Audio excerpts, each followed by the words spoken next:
So a question that I get asked pretty commonly nowadays is it possible to use a proper genuine Lamy nib on a Lamy knockoff, such as the Wingsung 3008 or the Wingsung 6359? And it's a pretty valid question because every time I've reviewed one of these pens, I always say these pens use a Lamy style nib, and I pretty much leave it at that, and I never really address can you actually swap the nibs out for a much higher quality proper Lamy nib. And the reason why I never addressed it was when I first made these reviews, I didn't actually own a proper Lamy pen or a Lamy nib. So now that I've reviewed this pen, I'm going to answer the age-old question, can you properly swap these nibs? So these nibs, thankfully, are very easy to swap. They are designed just so you can get a piece of tissue paper or whatever and just pull the nibs off the feed. It's a very, very simple nib design. These nibs are so simple to swap. So what I have here is a Lamy nib and a Wingsung pen, and let's see if it works. And to no one's surprise, it really does simply just slide on. It's as simple as that. So that's part one answered. Part two is, can you use a Wingsung nib on a proper Lamy pen? I don't know why you'd want to do that, but there you go. Does it work? Sort of, but not really.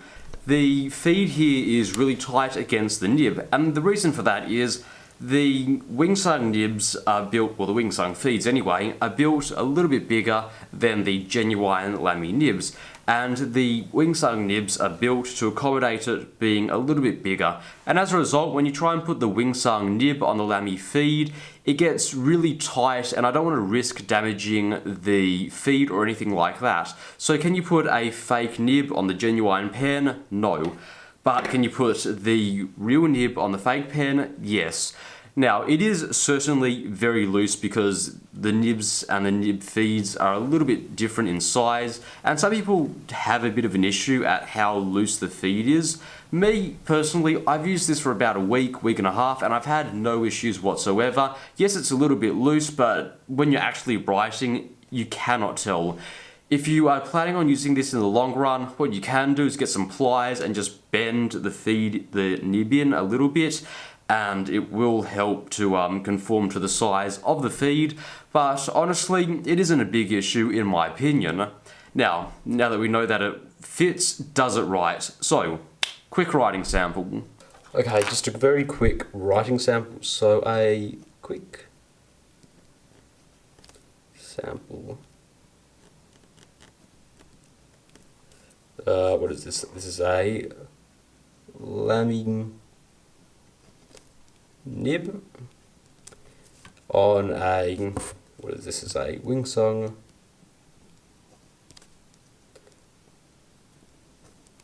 6359. Got a pretty small piece of paper to use. The ink is Noodlers. This is X Feather. Super awesome ink. And just a quick writing sample.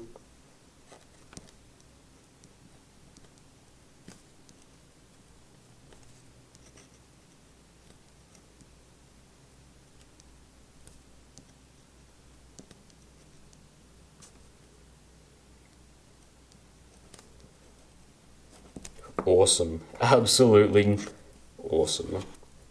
Okay, it wrote. I don't think anyone was surprised about that. But here's the biggest thing that I want to talk about today, because I had a little bit of an epiphany when I was using this pen last week. So what you have here effectively is a Lamy All-Star, because as I said when I was reviewing this pen is built stupidly well, and I have used a Lamy All-Star several times before. I've used one of my friends' one recently, and I was able just to compare this because I had the pen on me at the time. I was able to compare them, and they're built so similarly to a very high standard. As well as that, you get a proper aluminium body pen, and you also get a genuine Lamy nib. In terms of the cost, you'll be paying about $50 for a Lamy All-Star, plus you'll be paying $6 for the converter, because the converter doesn't come as standard. So if you buy a Lamy All-Star, you're going to be getting an aluminium pen similar to this for about $56. If you buy this pen, as well as the Lamy feed, you're going to be paying about $18, plus you get a converter with it. Similarly, if you go on eBay, you can find knockoff Lamy nibs for about, I think it's $5. And the cool thing is they have the whole range. They have, extra fine all the way up to, I think it's 1.5 stub or 1.9 stub. And they are very, very good nibs from what I've heard. And when you buy those nibs, you're going to be paying about $8 for effectively a Lamy All-Star. So the question that I'm going to put is, why would you buy a Lamy All-Star? Because you also, I don't know if I mentioned it, you get the converter with it. So my point is, why buy a Lamy All-Star? Because even though that Lamy All-Stars are wonderfully made pens, they are super high quality, those pens do get scratched, and they easily get dented, or they get nicks taken out of them, because at the end of the day, they are certainly aluminium pens, and aluminium is still a pretty soft metal. And I've seen pictures of Lamy All-Stars after they've been used for about, a few months and stuff. People put them in their pockets with keys, they get really scratched up. Some people like the aesthetic of them being scratched up, but some people really don't like it, and all the anodizing will just be scratched off.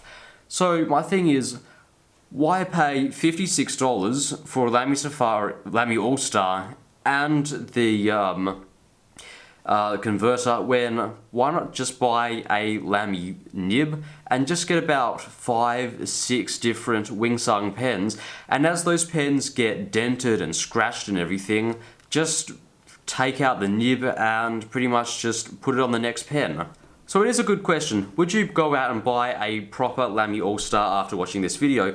Because effectively you're buying a Lamy All-Star for about 1/10 the price, or about a third of the price, depending on what nib you're using. I know it is a little bit more of a hassle to go out and buy a separate nib, separate pen, and then swap it out when they get scratched. But if you're trying to save money and stuff, and you certainly will be saving quite a fair bit of money, it is a good question, because even writing with this pen works pretty well. If I didn't see Wingsung on the side, I'd pretty much say that this is a Lamy All-Star. Pretty good pen, and it is a good question. Thanks for watching.